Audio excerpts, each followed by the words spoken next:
African nations want wealthy nations to render financial support in the fight against climate change. Some African countries are already lobbying on whether they should receive support to explore natural gas as an alternative energy source. Let's talk about this with Marisa Lourenço, who's an independent analyst in this space. So, very good afternoon to you. Welcome back to Daytime Update. So President Cyril Ramaphosa made a similar call yesterday, saying to the wealthy nations, help Africa survive a worsening climate change situation.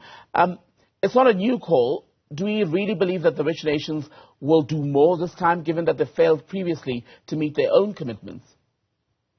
So it's definitely not a new call, like you've said, but I think that one thing that Ramaphosa did this time that has been very important to spell out is he's been saying that wealthier nations cannot simply promise African nations loans to help their climate transition plans, but they should actually be given grants. And I think that this is a really important message that needs to be emphasized even if we're just going to take away one thing out of this year's COP. And that's really because, as we know, most African nations do struggle with high debt loads. And taking on more debt, even though African nations are not the ones that pollute the most, would really just be unfair.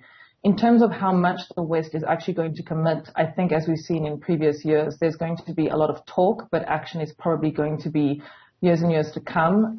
There have been quite a lot of commitments made. Some Western countries have agreed that, grants are better than loans, but I think it's going to be a mix, and I think that this is still going to be a contentious issue coming out of this year's COP and in the years to come. President Ramaphosa, in that address to the COP delegates, said that in order for Africa to weather the storm, basically what needs to happen is that Africa must build adaptive capacity, foster resilience, and address loss and damage. Why is that taking so long, do you think, to get right?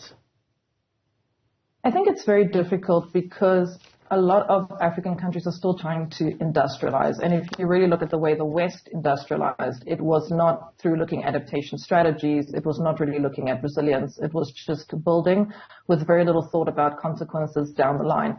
Africa has to come up with, as a whole, it has to come up with a brand new way of reimagining development and what that looks like.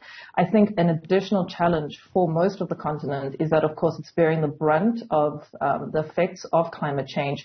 So while it's supposed to be building these resilient and more adaptive systems, in addition to trying to get financing for that, it's also facing increased extreme weather events that damage critical infrastructure and tend to shift the focus away from long-term development onto emergency responses. And much of that, in order to be fully addressed, would require a longer-term outlook, would it not? What happens in the interim? How urgent is this hour as far as climate change is concerned? I mean, I think it's very urgent, and I think we've known that for a number of years. But in terms of how much action we're actually going to take is going to be... Marisa, are you still with us?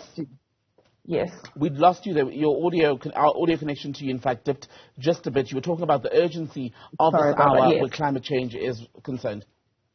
Yes, I was saying that, it is very urgent. I think we've known for a number of years that it's urgent, but I think that one thing that we are going to see come out of COP27 is we're going to see some African countries ask, like Mozambique did yesterday, ask for gas to be used as a transition fuel. And then we're going to see other African countries like Namibia and Kenya, for example, that are really going to push for renewables now and to leave fossil fuels behind. And I think that this kind of lack of coordinated response is something that's going to be an additional challenge. And the countries that I think really get the most out of COP27 are going to be the ones that embrace what the West wants them to, which is saying that, yes, they'll proceed to use adaptive renewable energy much faster and they'll not want to go for gas as much as the others. But it's really about self-interest. Mozambique obviously needs gas for its economy. Kenya, for example, doesn't have fossil fuels. I wanted to ask you about the broader climate change conversation, because a lot of the times it happens in very highbrow silos, but it has immediate effects on people. I mean, when you think in South Africa that there are still people who have to burn wood or coal just to cook or keep their homes warm in the winter. Are we talking about it in a way in which the information is accessible?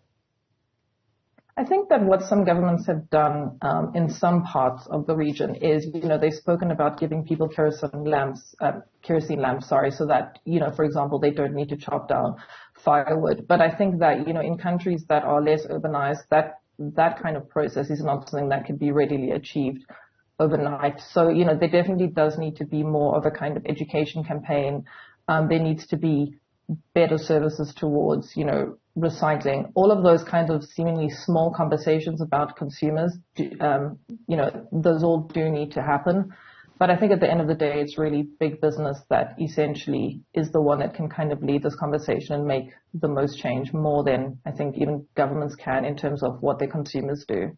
Marisa Lourenço, good to speak to you. Thank you.